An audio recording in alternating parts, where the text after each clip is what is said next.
오늘 말씀은 요한복음 6장 24절 말씀으로 해서 함께 말씀을 나누고자 합니다. 예수님께서 이제 오병이어의 기적을 일으키셨죠.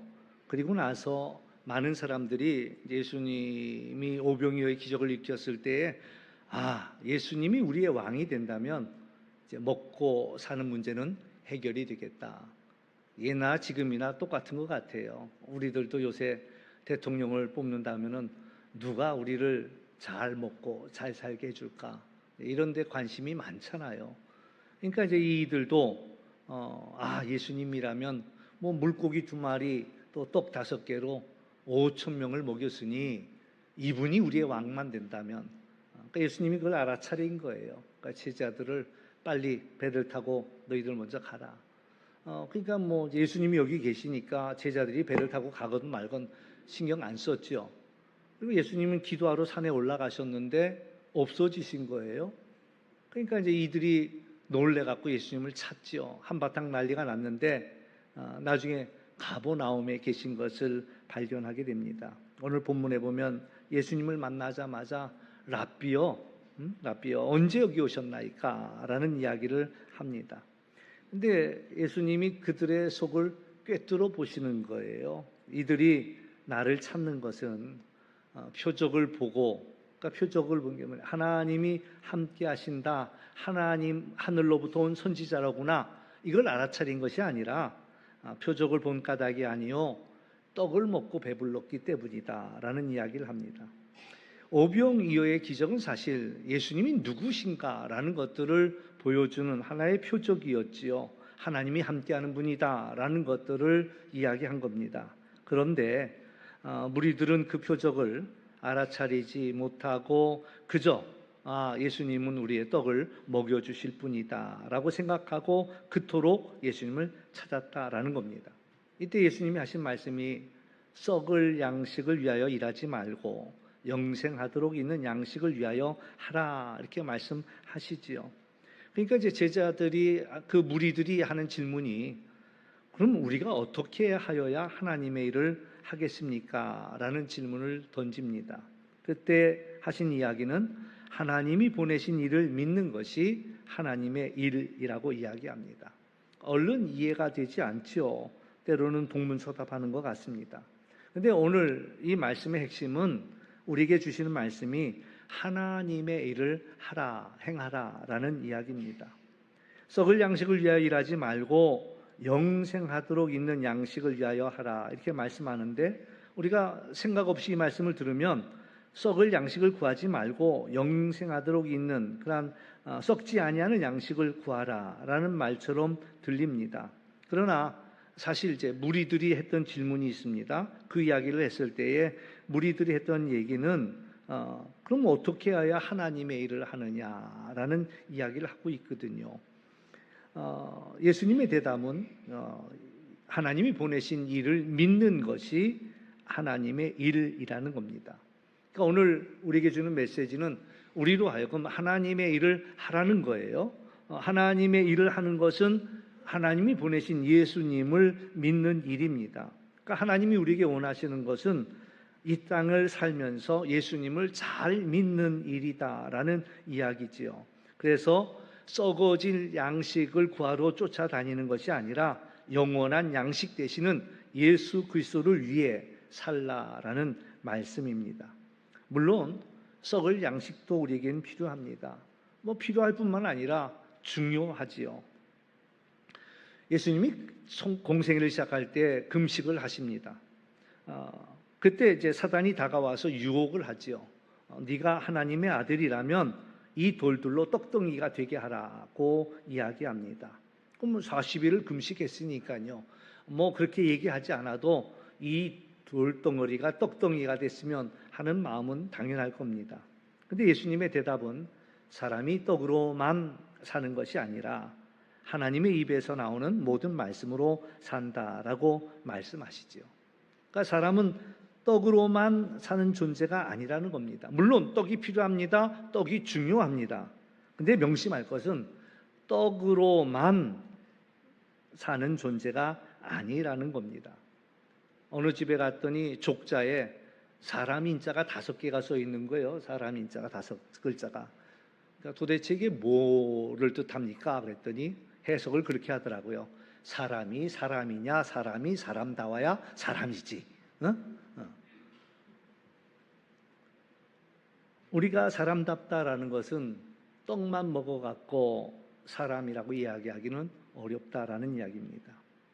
사람이 사람답기 위해서는 하나님의 말씀을 먹어야 한다라는 이야기지요. 하나님의 일을 하라는데 하나님의 일은 하나님이 보내신 일을 믿는 것, 이것이 바로 하나님의 일이라는 겁니다. 그러므로 우리가 이 땅을 살면서 해야 할 한 가지 일이 있다면 예수님을 잘 믿는 일이라 이야기할 수가 있습니다. 무엇을 믿습니까? 첫 번째는 예수님이 우리를 구원하신 것을 믿는 거죠. 나를 대신해서 십자가 위에서 대속하셨음을 믿는 겁니다. 사실 우리는 이미 죽은 존재여서 아무것도 할 수가 없는 거예요. 그런데 이미 죄로 죽었기 때문에 우리는 할 수 있는 일이 아무것도 없는데 우리가 할 수 있는 일을 다 모아놔 봐야 그 별 일이 아니라는 거죠. 제가 이제 어렸을 때는 어버이날 다가오는 게 두려웠습니다. 왜? 어버이 은혜에 뭔가를 보답해야 될 텐데 내가 할 수 있는 게 없더라고요. 용돈이 있었던 것도 아니고 어렸을 때 어버이날 어떻게 내가 이 고마움을 표할 수 있을까? 그 고민은 우리 아이도 똑같았던 것 같아요. 어느 날 어버이날인데 피리를 하나 들고 나오더라고요. 그랬더니 어버이 은혜를 연주를 딱 하는 거야. 그랬더니 끝 그러더라고요. 끝. 자기가 할 수 있는 거는 피리 연주로 고맙다고 노래하는 거, 그게 이제 전부다. 그걸로 이제 더 이상 나한테 바라지 마라. 끝 그러더라고요. 근데 그런 고민이 있었어요. 내가 이 어버이 은혜 어떻게 나는 감사하다고 내가 표현할 수 있을까? 할 수 있는 게 없더라고요. 마찬가지 우리가 하나님 앞에 할 수 있는 일은 없어요. 우리가 아무리 용서는 재주를 가지고 어떤 일을 한들 하나님을 감동시킬 수 있는 일은 없다는 거예요. 유일한 한 가지, 예수님을 잘 믿는 것, 그거 하나뿐이에요. 나를 위해 죽으셨다는 것. 우리가 죽음으로 인하여서 아무것도 할 수 없는 우리들을 이 문제를 해결하기 위해 예수님이 오셨으니 예수님을 믿음으로 받아들이는 겁니다. 우리의 모든 죄가 사해졌음을 믿는 거예요. 원수는요, 우리의 약점을 계속 물고 늘어집니다. 사실 다른 사람은 몰라요. 내게 어떤 아픔이 있는지, 내게 어떤 상처가 있는지, 내게 어떤 그런 죄책감이 있는지 우리는 몰라요. 얘기를 안 하지요. 다 안에다 끌어안고 살지요. 그런데 사탄은 그것을 알고 집요하게 공격합니다. 아주 잔인하죠. 아픈 데만 콕콕 쪼아대니까요. 그런데 그것을 예수님께서 오셔서 내가 너희들의 모든 죄를 다 끌어안고 가마, 그리고 용서하마 말씀하셨어요. 그러니까 여러분 마음속에 죄책감이 남아있으면 안 돼. 왜? 우리가 믿는 것은 내 모든 죄를 예수님이 가져가셨음을 우리가 믿는 거거든요. 그러니까 여러분을 계속 공격하는 그 원수 마귀의 그러한 공격들을 여러분 다 털어보시기를 주의 이름으로 축원합니다. 자유할 수 있어야 돼요. 원수가 와서 나 너 잘못한 거 다 알고 있어 라고 이야기할 때 그랬댔잖아요. 누가 전화를 했대요. 당신이 한 일 다 들통났으니 얼른 피하시오. 이렇게 장난으로 100사람한테 전화했더니 100사람이 다 도망갔대. 몰라도 자긴 자기 죄를 알거든. 그러니까 이미 이게 다 드러났으니 도망가시오 그랬더니 저마다 다 도망가고 말았대잖아요. 근데 우리가 복음은 예수님께서 우리의 모든 죄를 다 끌어안으시고 우리를 용서하셨다라는 사실이고 우리가 그것을 받아들이는 거예요. 그리고 그럴 때 우리는 영생하도록 있는 양식을 위하여 살아갈 수 있다라는 것이지요. 무리들은 예수님께 묻습니다. 당신이 보여주는 그 표적이 뭐냐라는 이야기죠. 자기 조상들은 광야에서 만나를 먹어 하늘에서 내려오는 만나를 먹었다. 그러니까 예수님께서 이들이 가지고 있던 두 가지 확신이 있어요. 유대인들이 가지고 있는 흔들리지 않는 확신 두 가지가 있어요. 하나는 하나님께서 우리를 애굽에서 구원하셨다라는 것과 또 하나는 40년을 광야길을 걷는 동안에 하나님께서 우리를 인도해 주셨다는 인도의 확신, 먹을 걸 만나를 주셨고 또 신발과 의복이 헤어지지 않게 낡아지지 않게 하나님께서 하셨다. 이 두 가지가 그들의 삶 속에 분명한 확신이에요. 마찬가지 우리 크리스천들에게서도 두 가지 확신이 분명한 확신이 있어야 되는 거예요. 하나는 죄악 가운데서 우리를 구원하셨다는 것과 오늘을 살아갈 때 하나님께서 우리를 인도하신다라는 사실, 이 두 가지 확신을 우리는 가지고 살아가야 한다라는 이야기죠. 예수님이 하신 이야기는 그래요. 그건 모세가 준 게 아니고 하나님 아버지께서 너희에게 주신 것이다 라는 이야기를 하는 거지요. 그러면서 이 오병이어의 기적을 통해서 그 하나님이 하시고자 하는 말씀은 바로 예수님이야말로 하나님께서 이 땅에 보내주신 참떡이다라는 이야기를 해주고 있습니다. 그래서 예수님이야말로 그 광야에서 40년을 먹었던 만나를 먹었던 그이들은 그걸 먹고도 죽었지만 내가 주는 이 떡을 먹는 자는 영원히 살 것이다 라는 말씀이죠.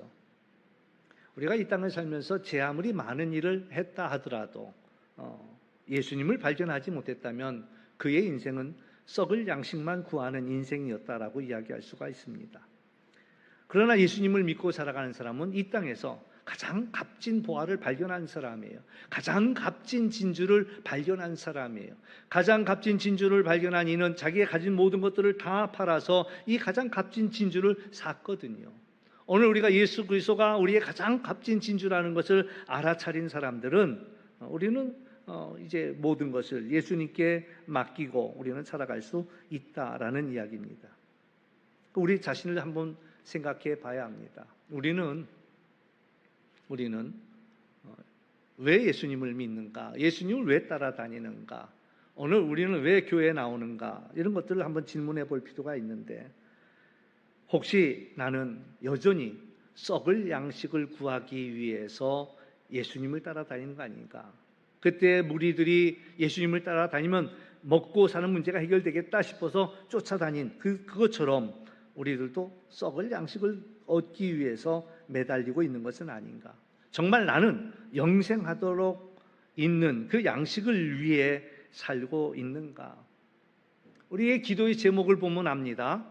그저 기도의 제목이 내 자식을 위해서, 내 자신을 위해서 쓰다 보니까 글씨가 같아요. 자식이나 자신이나 기역자가 되고 니은자가 되는 것 차이지 오로지 관심이 자식들에게만 내지는 어떤 이들은 자식에게도 관심 안 가져요. 자기 자신에게만 관심 갖는 이들도 있습니다. 그것만을 기도의 제목으로 삼고 있다면 그건 아무리 예수님을 쫓아다녀도 썩을 양식을 구하는 자라 이야기할 수가 있습니다. 예수님을 만났을 때 예수님을 왕으로 삼고 예수님을 통해서 그저 배불리 먹으려고 하는 생각만 가지고 있었다. 예수님은 그것을 알아차리고 그들 가운데 계시지 않았어요. 얼른 그들에게서 피하셨다라는 이야기죠. 성경 읽다 보면 그런 얘기가 나오죠.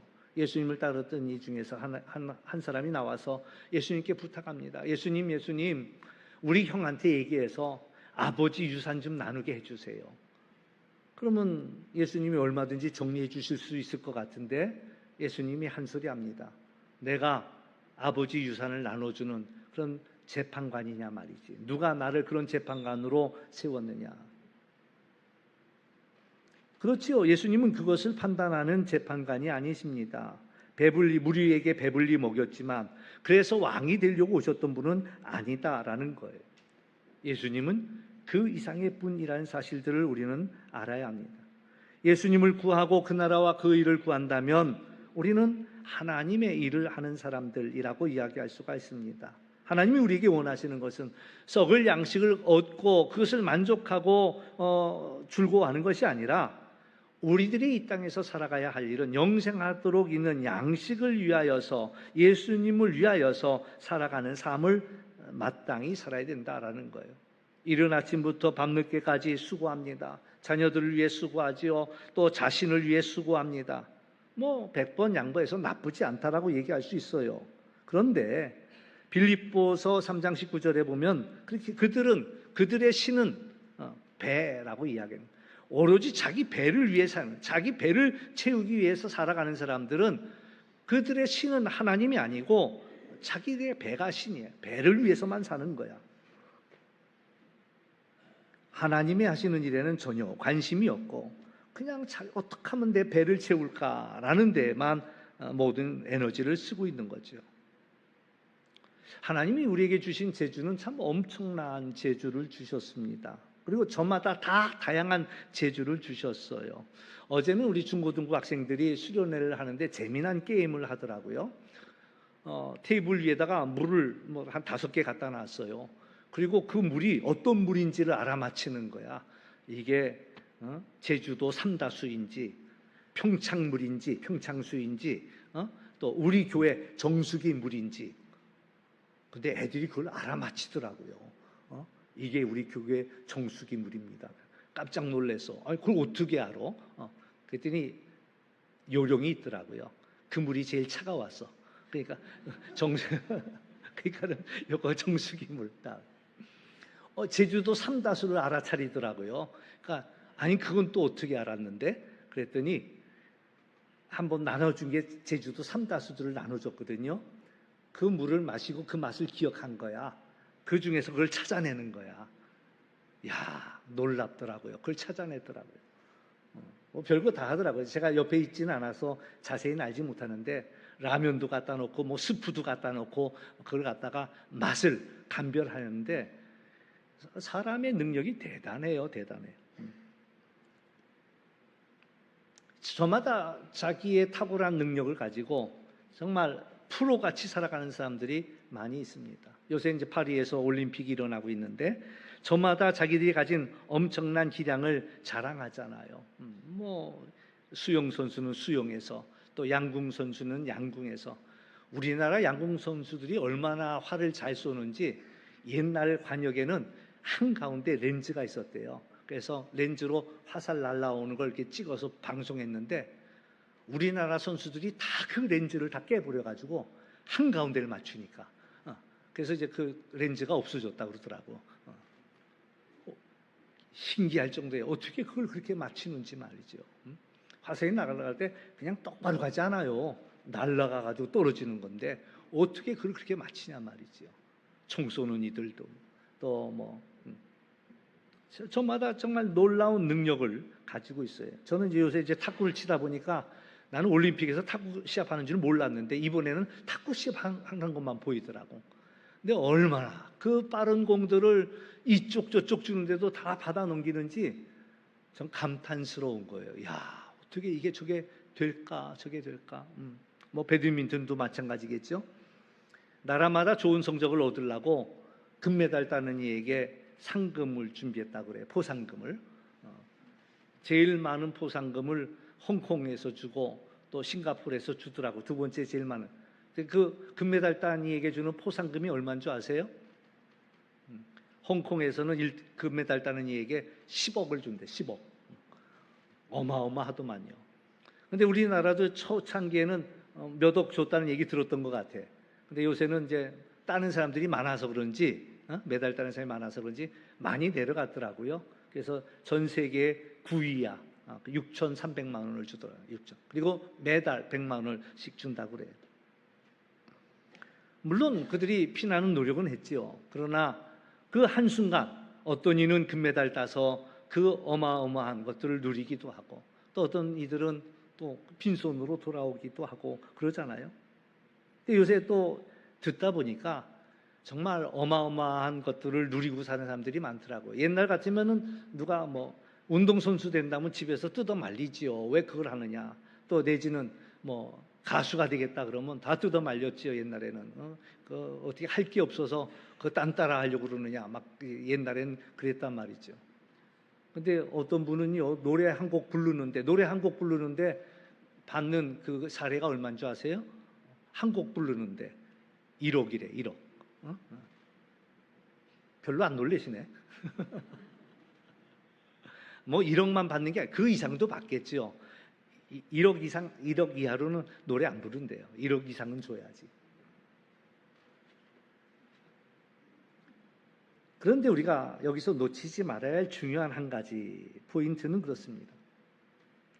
그에게 주어진 이 어마어마한 것들이 그저 자기의 배를 채우기 위한 것들로만 살아간다면 썩을 양식을 구하는 자하고 다름이 없다라는 이야기예요.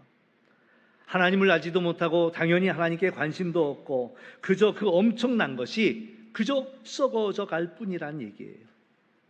광야에서 만나를 남들보다 갑절로 거둬들인 이들이 있습니다.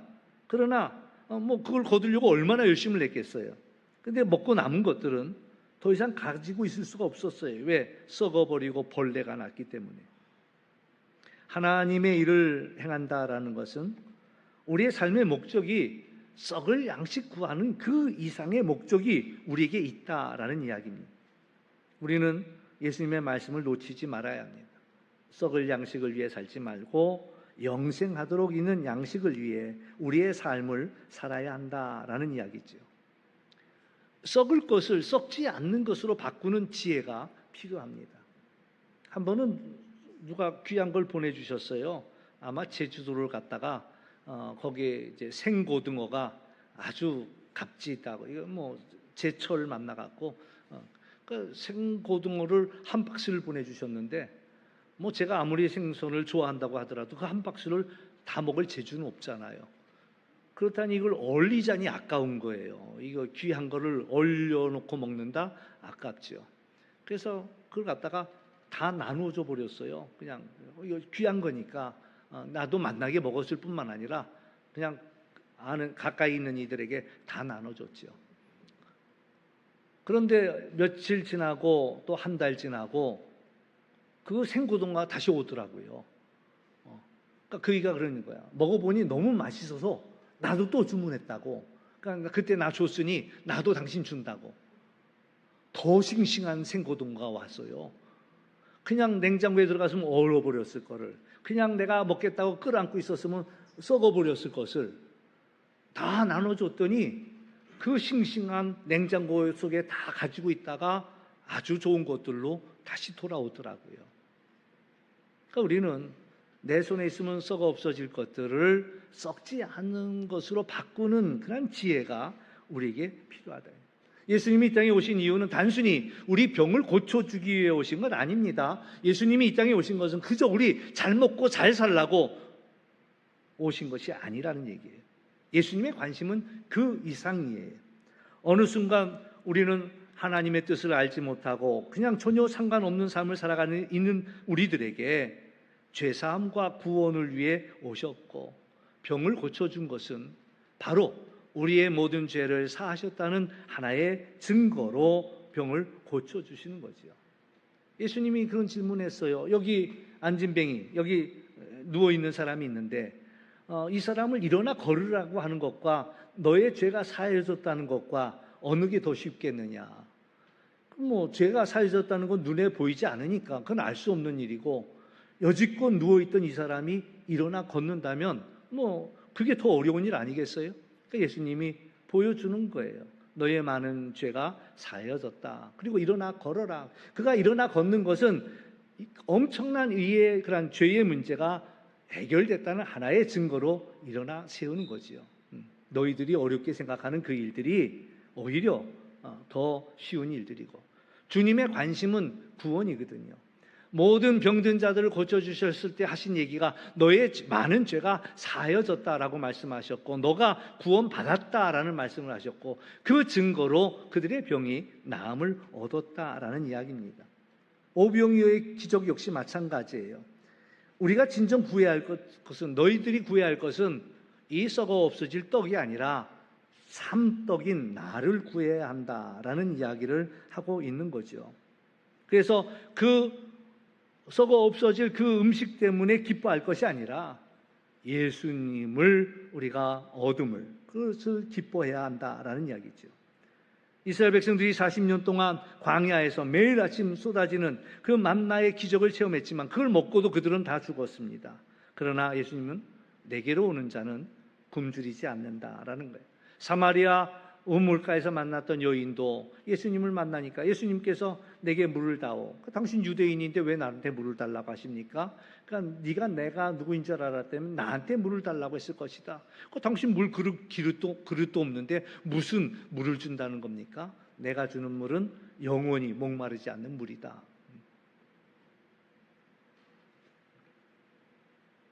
우리 인생에는 배고픔이 있습니다. 우리 인생에는 갈증이 있지요. 그런데 세상의 것으로는 채워지지 않습니다. 생명의 떡인 예수님을 먹은 자만이 배고프지 아니하고 생수가 되시는 예수님을 마신 자만이 다시 목마르지 않는다라는 거예요. 예수님은 우리에게 나를 먹으라고 해요. 우리가 오늘도 성찬식을 행했습니다. 내 살을 먹어라, 내 피를 마셔라. 예수님은 우리에게 먹히기 위해 오셨어요. 재미납니다. 예수님이 오신 동네가 어디예요? 베들레헴이죠. 베들레헴의 뜻은 뭔지 아세요? 벳이라는 것은 집이라는 뜻을 가지고 있습니다. 베델, 하나님의 집, 베델, 또 자비의 집, 베데스다. 그러니까 이 벳레헴은 떡의 집이에요. 떡의 집, 방앗간입니다. 예수님이 떡집에 왔어요. 어디에 오셨어요? 말구유에 오셨어요. 말구유. 그건 말 밥통 아니에요. 그 말 밥통 안에 예수님이 누였어요. 그리고 날 먹으라는 거예요. 내가 이제 밥통 안에 누여 있으니 너희는 나를 먹으라. 오실 때부터 우리에게 먹히기 위해 오셨단 말이지요. 떠나가시면서 너희는 내 살을 먹어야 한다. 너희는 내 피를 마셔야 한다. 라고 이야기합니다. 오늘 예수님을 우리가 먹음으로 마심으로, 그 표현이 참 재미있어요. 먹었다. 우리는 먹는 거에 많아요. 이것도 먹고 저것도 먹습니다. 어떤 사람은 욕도 집어 먹습니다. 어떤 사람들은 마음을 먹습니다. 오늘 우리들은 하나님의 말씀을 먹어야 한다. 썩을 양식을 먹는 것이 아니라 하나님의 말씀을 우리는 먹어야 한다. 그것이 하나님의 일을 하는 거예요. 내 안에 하나님의 말씀으로 채워지면 그 다음 하는 모든 일들은 하나님의 일이 된다라는 얘기예요. 믿음으로 말미암는 일이 되고 하나님이 기뻐하시는 일이 된다라는 얘기입니다. 원하기는 여러분 썩을 양식으로 채우는 우리들이 아니라 생명이 떡 되시는 예수님으로 우리를 채워가는 우리 모두가 되시기를 주의 이름으로 축원합니다. 기도하겠습니다. 참 좋으신 아버지 하나님 감사합니다. 오늘 우리는 썩을 양식을 얻기 위해 예수님을 쫓아가는 것이 아니라 영생하도록 있는 그 양식을 위하는 그 나라와 그 일을 구하는 우리의 삶이 될 수 있도록 인도하여 주시어서, 물론 우리에게 떡도 필요합니다. 떡도 중요합니다. 그러나 주님이 우리에게 하시는 말씀은 하나님의 말씀을 먹어야 살겠다라는 그 뜻을 우리가 깨달아 알고 내 배를 채우기 위한 인생이 아니라 하나님 나라를 위하는 인생이 될 수 있도록 저희들을 붙잡아 주옵소서. 감사하고 예수님의 이름으로 기도하옵나이다. 아멘.